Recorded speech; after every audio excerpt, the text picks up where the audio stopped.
Hi mga ka-Consort! Ngayong araw nandito tayo sa headquarters ng Consort Philippines kung saan po ay ongoing yung office day ng CSI Houseware and Appliance Center. Tara, pasok tayo rito.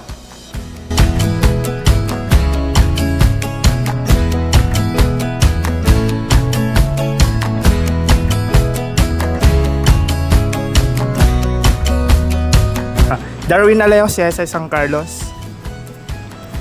Richard Casillan from CSI Candon. Jason Valderrama from CSI La Union. Edward Lawrence Saginto, CSI Iba Zambales. Efren Oria, CSI Manawag. James C. Angelimo from CSI Ago. Gerson Soria, CSI Alamino City. Hercules Marquez, CSI Market Square. John Ray Bernardo, CSI Lucao. Jeffrey Collado from CSI Tayug. Kami ang promoter ng CSI Appliance!